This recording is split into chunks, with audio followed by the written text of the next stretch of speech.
With tons of classic cars to please the eyes and ears this weekend, it's still a joy to see modern Porsches take to the track. Sonoma plays host once again for the Porsche Sprint Challenge USA West Series.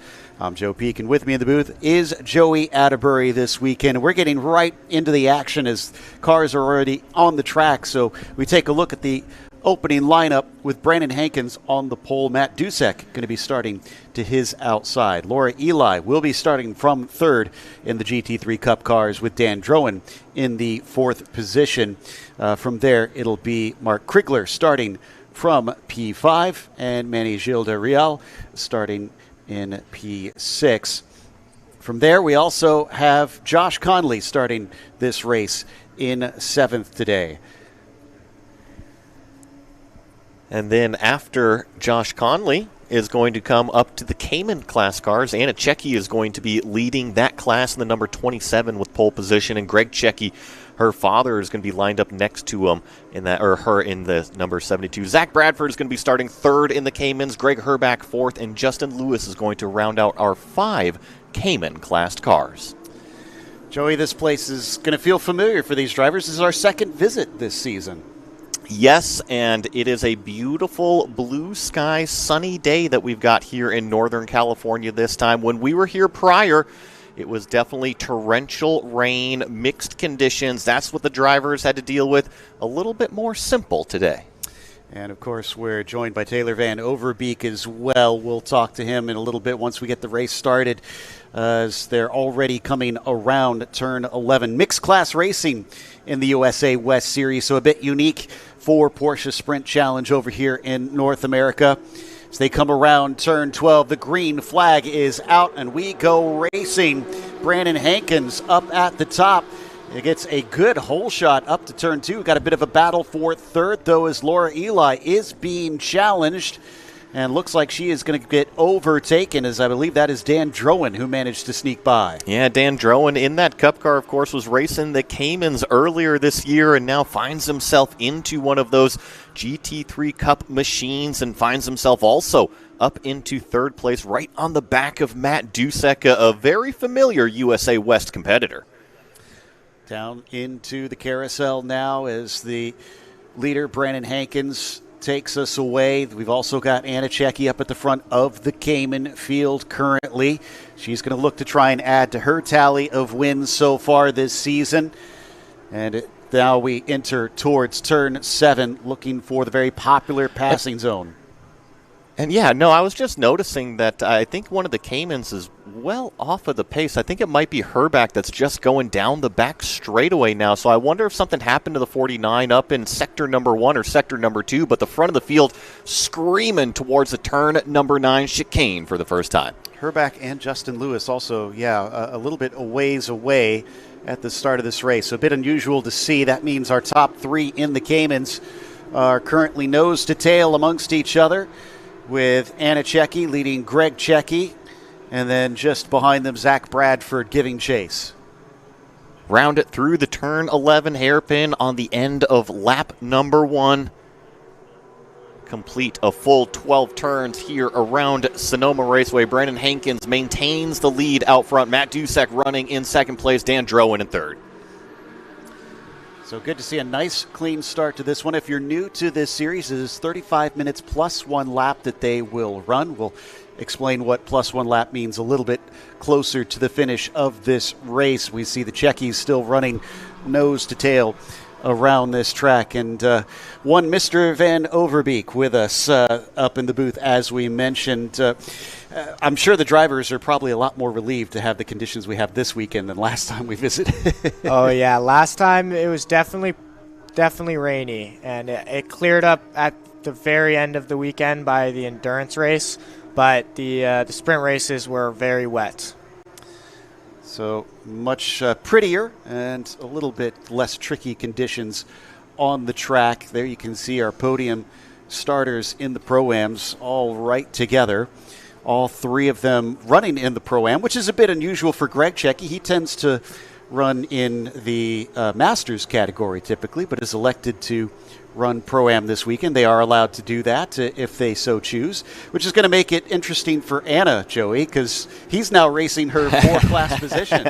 Yeah, sometimes you can use him a little bit as a blocker in between some other class cars, but yeah, now straight-up fight between the 27 and the 72. And if anything, I think the pressure is mainly coming from that green, gold, and white themed car of Zach Bradford. He's kind of that third car in this three-car Cayman train, and you see him, he's just inching up to that back bumper of Greg Checky. I do wonder if something is wrong with Justin Lewis, because he has fallen back a fair bit now. He is still running, thankfully, but no idea if there's something amiss at this stage, or maybe something happened at the very start. Well, and to add to that, I do see that Greg Herback is in pit lane. So, usually when two cars are a little bit off the pace, I'm not going to connect the dots too much, but maybe you can. Hopefully that wasn't them being involved in one another, but you never know. Certainly not the way you want to start this weekend. We do have two races that they can try and run and make up for that, but this is definitely a loss of points in the first of the weekend. Does look like Anna's got a pretty good handle on things. She's starting to pull away. The last lap from her I'm seeing is a 144.7. You compare that to her father directly behind, a 145.2, so about a half a second faster. And if anything, it was Zach Bradford with a 44.9. So kind of the fast cars and the Caymans out front and then in third place. So Greg Checky in a little bit of an interesting position, trying to keep up with Anna, yet still have to defend from Zach. Zach trying to run for a Pro-Am championship, actually, this season. It was definitely like to make up some points. And so he does need to get by Greg Checky and eventually Anna, because she's the one mainly that he is trying to fight for that title here in the USA West Series. Keeping Greg pretty honest here, very close down through the chicane. And Joe, if you remember from events prior, typically what we see out of Zach is calm, cool, consistent, and waiting for the opportunity, right? Oh, the big slide coming out of turn number 11. So he was on the gas trying to get up to the back bumper. That shows you the urgency. But from what we've seen out of this driver, he doesn't try to force a move. He patiently waits. He gets as close as he possibly can. And then when something presents itself, he will take that opportunity. But he is not going to force it. Noticing that it looks like Josh Conley not too far behind Brandon Hankins, although he's not the one currently in second. I believe that's Matt Dusek right now who holds that position.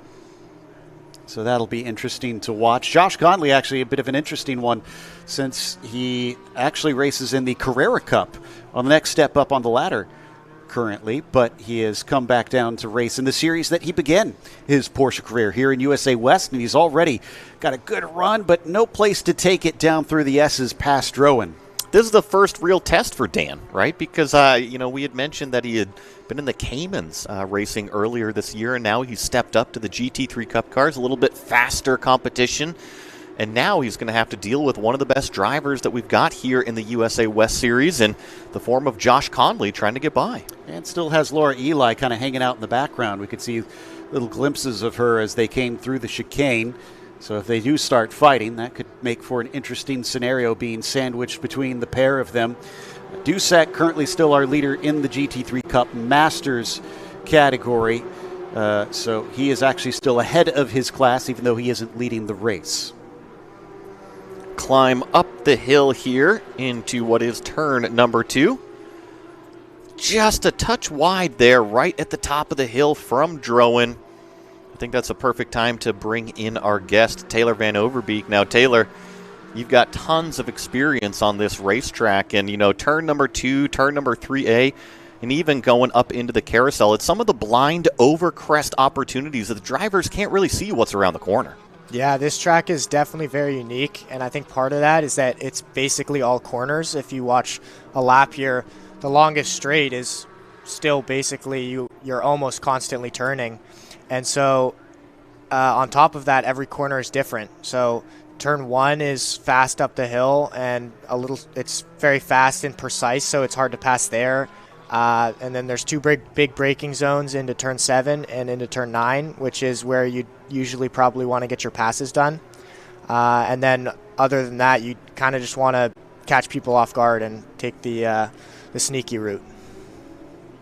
Have to imagine a lot of drivers are going to have to play pretty patient as Conley very close, much tighter down to the apex than Drowan, but was not able to out-accelerate him out of the chicane.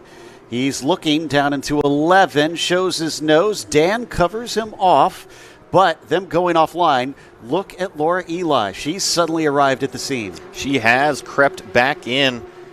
And you see Josh at just a little bit of a shallower line through turn number 12 here at Sonoma. Yes, that is turn number 12. Now, it is easy flat out. He's just trying to shorten the distance of the lap versus seeing Dan really just kind of open up the car to let it easily drive through the corner. So just two different preferences of the driver on where they want to place the car.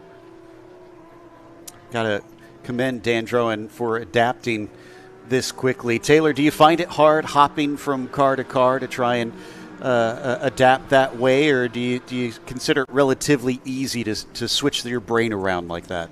It definitely depends person to person, but for someone learning to race like Dan, this year is his first year actually racing, and as we said, he started the year in the Cayman, and so him making this jump to the GT3 is definitely very impressive. The fact that he can keep up and stay ahead of, as you were saying, Josh Connolly is a Carrera Cup driver, so it's very impressive in my eyes. Someone to watch out for probably if he's able to make this adaptation so smoothly. And of course he had managed to test the car before he came in this weekend, but this is his first time competing in this class.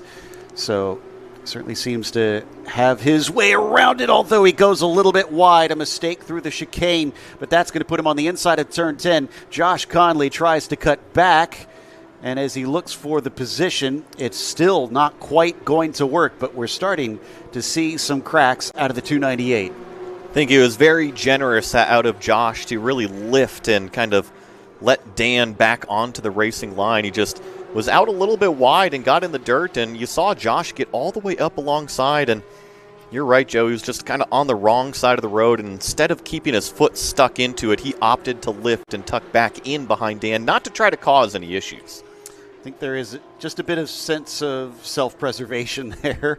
Protect his equipment. We still got another race, as we mentioned, coming up tomorrow, so don't want to throw things away quite yet. Laura Eli as well, also just kind of biding her time. Hasn't really made any moves that we have witnessed quite yet.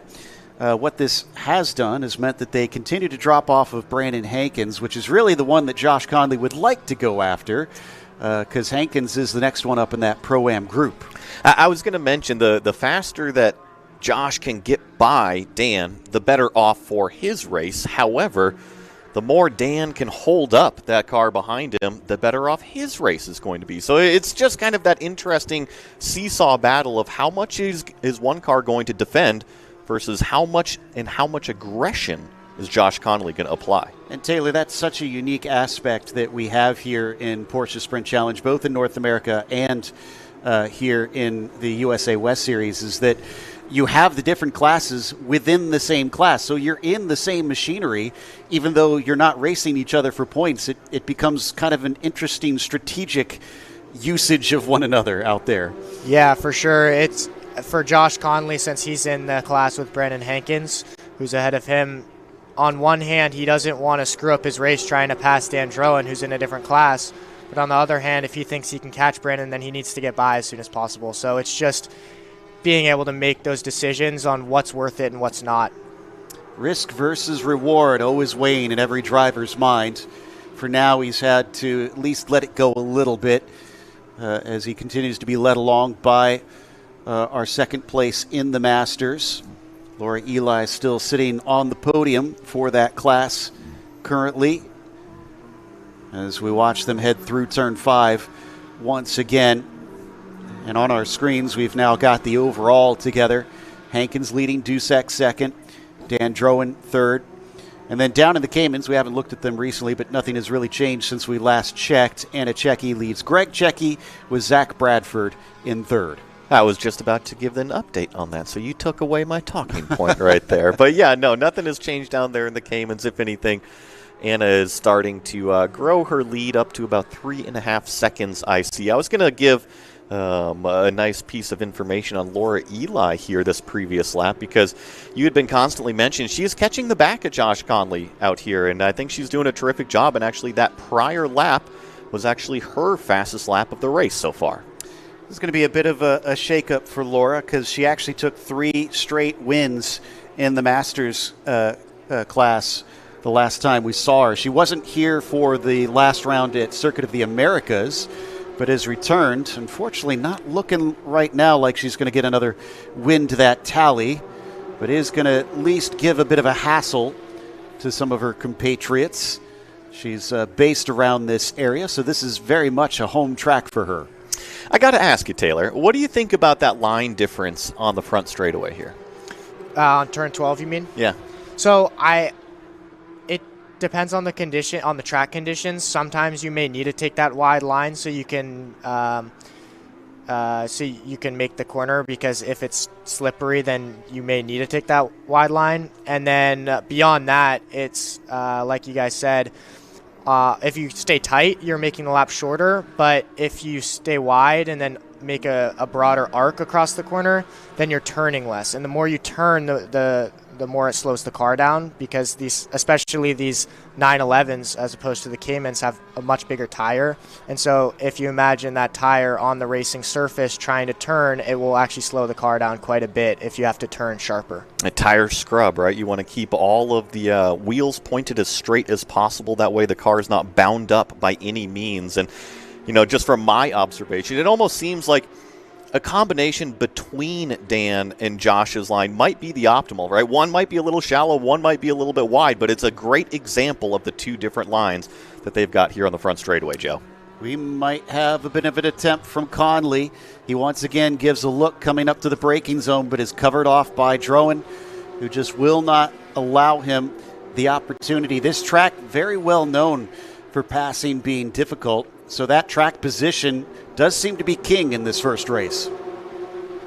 And I completely agree with Taylor. I think that the shallow line that Josh is actually taking through the front straightaway, through 12 and the straightaway, it works for the first, call it half of the straightaway, but then you see how much speed it actually scrubbed by the time you get up into turn number 1, and Dan's able to carry that momentum up the hill a little bit. And if anything, actually, between this prior lap and this lap right here, it seems like Dan has a little bit more handle on the car than his competitor. Another thing that we should mention is that we've got Charlie Hayes Racing as well joining us for this weekend. Not a team that we typically see in USA West, but they've joined in and have been a big part of the Porsche Sprint Challenge paddock for the last couple years. It's been awesome to see them come around and make their presence known, as well as just bringing a little bit more fun to these USA West Series by having a few more competitors that we don't see every race. The lead from Anna Czecki still remains at about 3.5 seconds down there in the Caymans over her father, Greg. Zach Bradford still giving chase there, although it's grown maybe just a touch, up to about 3/4 of a second, as once again Conley right on the back of Dan Drowan going into turn number 11. Watch this late apex from Dan. Really capitalizes on, call it that final 2 tire barriers and trying to put the throttle down, and this is really where it pays off, right from the start finish all the way up the hill. It does seem like, Taylor, that we've seen repeatedly Josh closes in after the chicane at the end of the lap. Have you noticed anything that might be influencing that? I think it may just be driver technique, and we see, Dan's line in turn 12 maybe benefits him a little bit, and then Josh's line through the chicane and through turn 10 may benefit him a little bit. And so having these different driver techniques, but staying so close to each other is something that I love about racing, because it's 2 different ways to get to the same place kind of thing. And so you kind of see where some people are better and some people aren't as good, and I think that's really cool. It's always interesting how drivers are chasing the perfect lap, and yet it can't be obtained. So that leaves us with these differing approaches where people are trying various things to see what will get them to that mythical golden chalice as we come back to our Caymans.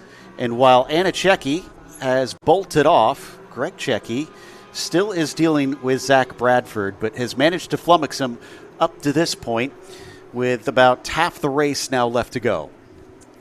Was 3.5 seconds. Now it's down to 3.1 between Anna and Greg. But yeah, I think Greg has the larger issue of Zach Bradford directly in the mirror right there. So he has got his hands full. The good thing, though, he has been hitting his marks, and Zach hasn't been able to get close enough to really make that pass attempt. You see him hanging out one car length back, and as we accelerate through the carousel, 2 car lengths back. And Taylor actually just pointed out something here in turn number 9. I believe that was Mark Krigler going for a little bit of a spin. Yeah, seems to have had some trouble. Thankfully, it doesn't look like there's any contact that I could see that happened, at least major contact. I don't see any debris out, and Krigler keeps going. I think that was Manny Gilda Real that he was battling for position, and Manny just blasted past us, so he moves up into the 6th spot after Krigler's dramas, who does keep racing, thankfully. So one of the things, and you know, Taylor, I might get your input on this as well. So when we were here last, obviously the mixed conditions, we were running roughly the same layout, but the big difference is there's no tire bundle down there at turn number 9A. How much are the drivers going to start to take advantage of that apex, because these two were just cutting up some of that dirt? Yeah, it's funny you say that. I was actually just thinking about that, and it all depends on how the car behaves. And so if you get a little understeer at the apex, then you'll want to take a lot of that curb like a lot of these drivers are doing. On the other hand, if the car just gets upset by the curb, there may be no point in taking it. But I see basically everyone is basically hopping that curb, so obviously they're finding some benefit there with that.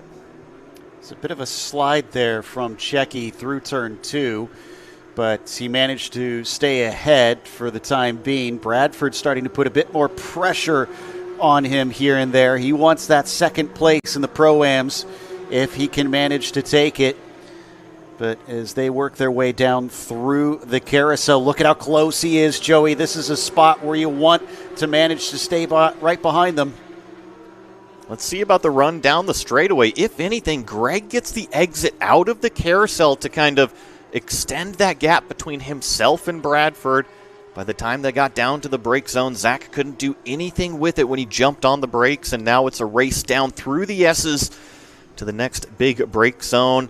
You see just a dab of the brake lights going in through the S's, really to set the nose and make sure you don't go flying off there on that right-hander, as these cars can carry a lot of speed through that section. And I will say that Zach was very aggressive on the first half of that chicane, but look at Greg start to grow the gap on the exit.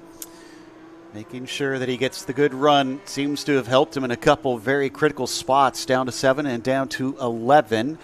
As we check back in on our GT3 Cup cars, though, a little bit of a spread compared to before, but not a major difference from what I can see. It just seems like Drowan has put himself at a longer reach away from Conley. And I want to ask you guys if you're seeing the same. So what I have observed out of Conley's car, and it's mainly the front end of the car, I see it very soft on the front end. It seems to have a little bit more roll than the other cars out there. And Taylor, maybe you can explain the difference between a really sharp, pointy, responsive front end and one that's a little bit more compliant up and over the curves. Yeah, so one that's, again, coming back to the driver technique, it all depends on what the driver prefers. And so if you prefer a very pointy car, it's going to help the rear end rotate more. And for some, that can be a lot faster. And for some, some may not like that big rotation that you can get because it can be hard to control. But if you can get used to having a car that is loose on the rear end and very pointy, generally that will be the faster kind of car. Loose is fast. Loose is fast. That means the car is turning and you can get back to the throttle sooner, because I think the whole point about waiting on the front end is that you're also waiting on the gas pedal. Zach is going to take a look down to the inside here. It looks like he's going to make the pass finally on Greg Checki, but now it's going to be a little bit of an over-under, a drag race. Greg Checki responds back. Nice move by Greg and gets on in front of him. Will we see a move down into turn 11 by Zach as well? Greg will defend and no attempt quite yet. Can't get the over-under through here. Just too long of an apex for Zach, and he has to wait for another lap. 12 minutes plus 1 lap to go on the clock currently.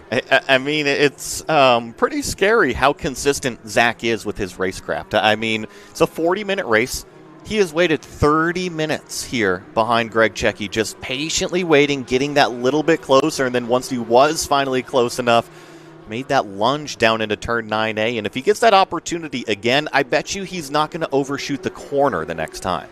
And we've seen this from Zach before as well, that it seems like he kind of comes into his own late in the race. Wonder if it's just getting comfortable in the car. Have you noticed some drivers do that, Taylor? Yeah, I think definitely some drivers will get more and more comfortable as the race goes on because they're just kind of settling into that groove. And so the difference between that and someone who can go fast right away is that driver who can go fast right away will settle into that groove faster and just be completely zoned in.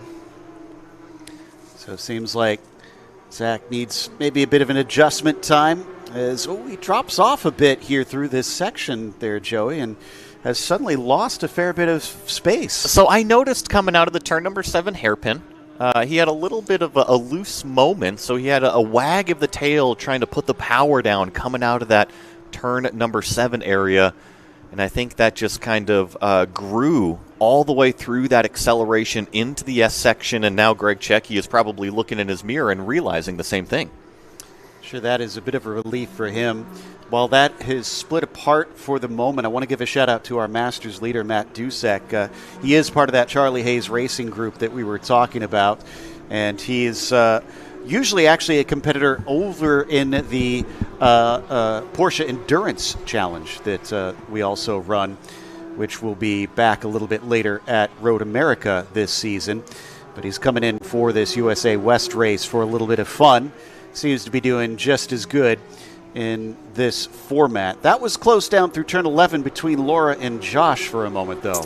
Josh has got to start to pay attention to that rearview mirror because that angry sheep, is about to approach that rear bumper if he makes too many mistakes or slows down too much. Laura, this has been a fantastic race for her to hang on to the back of these two drivers, and I think that she is feeling pretty racy right now. Just kind of a similar situation that if an opportunity arises, she's going to be right there.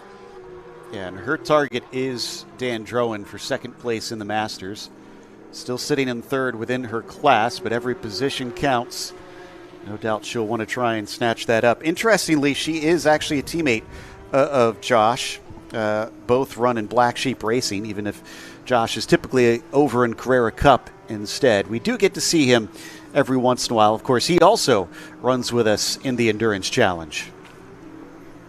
So a name we haven't mentioned in a while, and we haven't had our cameras on him at all because it's not the last couple laps, but Brandon Hankins, just giving an update for everybody, has pretty much put the blitz on the entire field up to 10 seconds, about 9.5 seconds right now over Matt Dusek, who himself has about 8 seconds over Dan Drowan. So Brandon Hankins just out for a nice Saturday afternoon cruise and looking for another race win here in USA West. And this has pretty much been his MO the entire season in USA West. He's gotten every pole and every win that he has attended so far this season. He was not there for the most recent round at Circuit of the Americas, had to take off early, and that's cost him the points lead to Mark Krigler at this stage. But I'd say the way it's looking now, he's set to retake that championship lead, as you said, with a handy gap of about 11 seconds now, last time they crossed the timing line.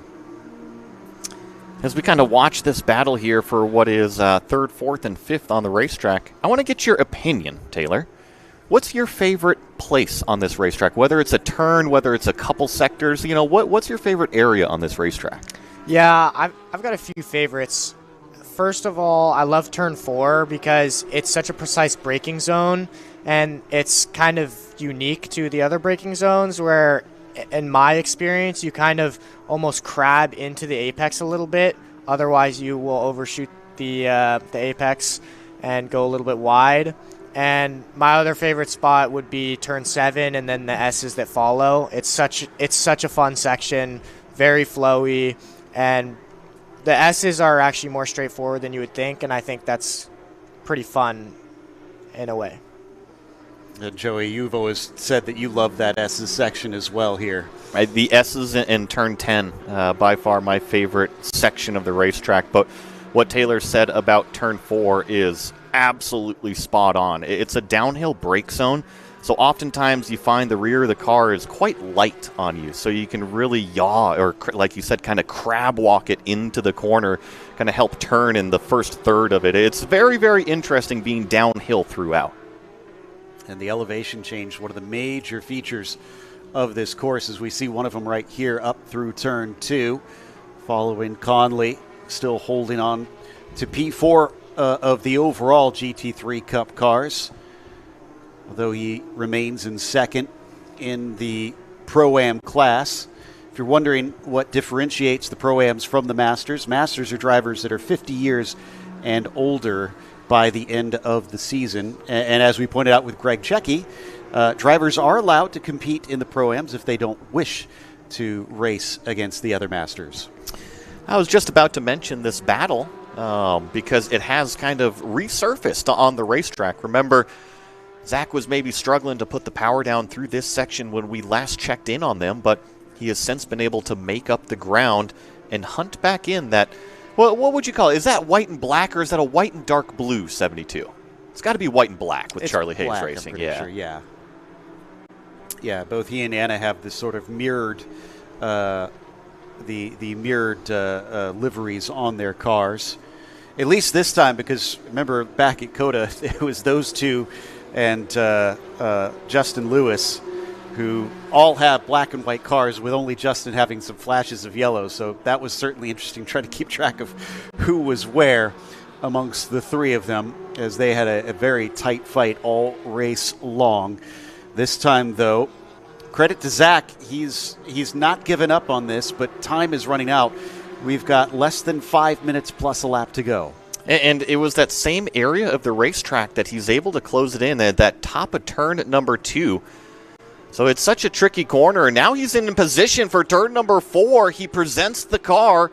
Greg Checky leaves him room at apex, and now we're side by side going into turn number 5. This could be a little bit of a nervous moment. Now Greg's going to have the inside going down into the carousel. That's usually the preferred line, and you have to watch out for Matt Dusek in the other class coming through. Oh, this complicates things even more. They go back to single file, and remember, pretty much the same engine underneath both of these cars. So as he comes in, he's not going to really be able to blast past them much quicker. He gets a little bit loose, but he manages to go to the inside of Greg Checky. That puts Checky off the racing line just a little bit, allows Zach, but Zach is now off the racing line. Yeah, that's going to hurt him on the run down to turn number 9A here. And you see Greg has got a nice piece of racetrack between himself and Zach by the time they got to the brake zone, and using up all of that apex curb there in the chicane. Saved by the bell a little bit. His own mistake met by one of Zach's mistakes. Was that a reference to Zach Morris? A bit unintentionally, but I'm just running with it anyways. Regardless, he does not have time to put things on pause and grab his cell phone right now. So they'll keep racing until the end, as we've only got 3 minutes now plus a lap. And for those that are not used to this series, when we say plus 1 lap, essentially they will run the clock out, and then the next time by, they'll bring out the white flag for the leader. Yeah, we have to see the zeros on the time board before we get that plus 1 lap. So the drivers right now just locked into combat up at the top of 3A. This was the corner that Zach got down to the inside the lap prior, and once again, you see him all the way down to the inside. Greg noticed him in the mirror, left the apex open, and that's exactly what Zach wants to see, because anytime that you can take away the racing line, you're going to get that much closer. Oh, and he's very close here, almost gets underneath him down through the carousel as well, but this is where Greg excels, because as he accelerates, he just pulls away so much better on corner exits. He will defend again, though, into 7. Pretty wide there from the number 14 car. Let's see if he is able to stay on the racing line this time, follow the tire tracks of that 72, and he should be a lot closer going down into turn number 9 chicane. But we do have another variable coming up on the racetrack. Greg Checky is going to go wide there in the chicane. He goes over through the dirt. This is going to be an opportunity for Zach Bradford. He gets up along driver's right, finally secures the position. That's what he's been waiting for. Finally manages to make a mistake that sticks, and it bumps him up into P2. Just as all the lap traffic goes by, this is disastrous for Greg Checky because now he's losing even more time. I was going to mention these 3 cars, and then everything kind of unraveled for that 72 down in the chicane. And, yeah, Joe, to your point, now this is benefiting Zach Bradford as they go up the hill. He's got 2 cars in between himself and Greg Checky, who he was just battling with. This is working out now for the 14. And for Josh Conley, it's not the ideal situation because he's kind of stuck behind.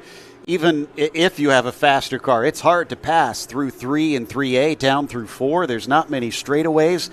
And as they come down the hill, we've also got Brandon Hankins carrying on in front of them. This is through the S's, and I think we will get 2 to go because I think we have enough time for him to reach the line here. I agree with you. I think we're going to be approaching 1 lap to go here, so I'm sure we'll be watching Brandon Hankins here. Or yes, I'm sorry, Joe. Should be approaching 2 laps to go.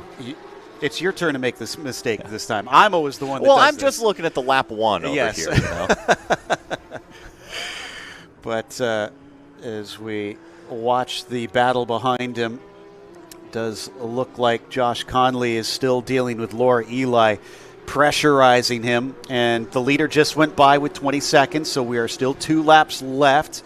Boy, they take a lot of those curbs like you were talking about, Joey, just absolutely kicking up the dust through the chicane. And it's enticing as a driver, right? Because the more you cut that curb, technically the faster you can go.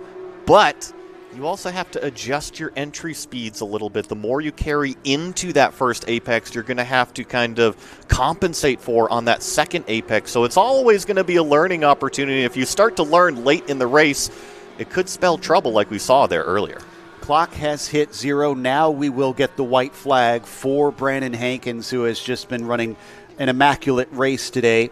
Nobody has been able to touch him. He's got a gap of about 16 seconds last time by. Very impressive. You know, I'm going to look at the lap times. His fastest lap, a 1:38.3. You know when he turned that, Joe? This last lap. So he's not resting on his laurels. So that is another good testament. He's not a driver to just cruise it to victory. He's going to try and find the best that he can out there. Even though we're not visiting this track once again, he comes through the turn 9 chicane and down towards the turn 11 hairpin, getting ready for that white flag to be shown. Anna Checky, in the meantime, similarly running an excellent race, nearly a dozen seconds ahead of her father. This is the turn 11 complex down at the close side of the racetrack to Velocity Lane and the paddock, and there is Brandon Hankins taking the white flag here at Sonoma Raceway. 1 lap remaining, 12 turns, call it 11 turns now. Glad Joey brought it up because the series has been sharing the weekend with the Velocity Invitational. And Taylor, you noticed something on our timing and scoring. It looks like we missed an overtake.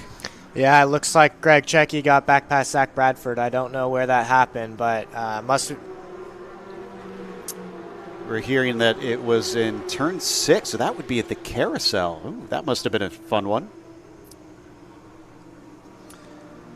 In the meantime, Brandon Hankins already through that turn 6, so about halfway through the run here, just down to turn 7. Let's watch to see how he takes this hairpin. I'm looking, that's pretty wide there, but as long as you can get the throttle down, it really is up to the driver's discretion on how far they can take it into the corner. Sometimes it's not the shortest distance around, but the fastest way around. And actually sector number 1, 5/1000ths of a second off of his fastest. Wow. Incredibly close. That means he's very consistent out there.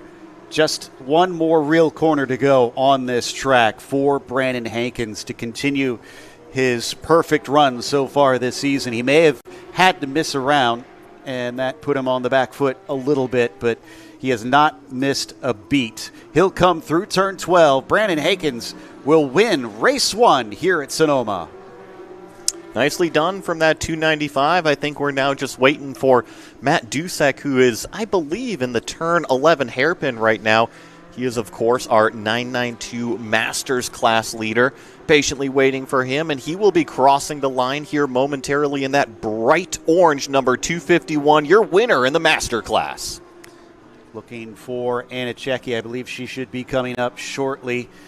She's going to add to her victory tally here in the West Series after working hard to get her first win. It finally showed up last season. Now she can't get enough of them as she wins in the Caymans.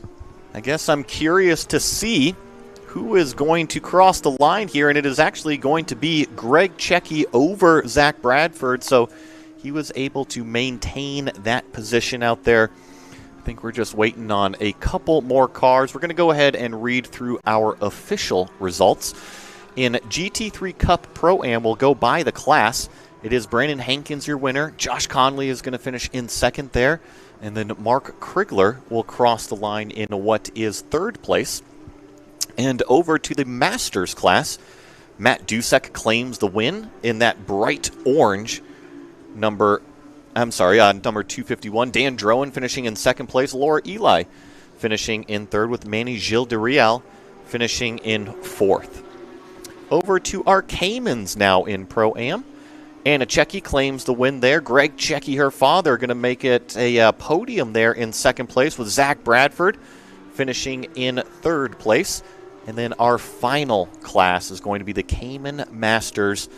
Justin Lewis claims the win in that one after Greg Herback had some problems very, very early on. You see him several laps down, did not get to actually compete in today's race. And I think that we actually have Joe Peak still here with us as we wrap up this USA West Series action. Indeed we do. And sorry, I thought I had to take off for podium celebrations, but I will later, as we'll have that special podium celebration at 3 p.m. if you want to join us down at the track for those attending at the Yokohama trailer. If you want to come see the drivers get to celebrate their wins. But we will be back tomorrow for Porsche Sprint Challenge USA West Race 2 at 1:15 p.m. Pacific. Make sure and tune in. But until next time, race clean, race hard, and we'll see you on the track.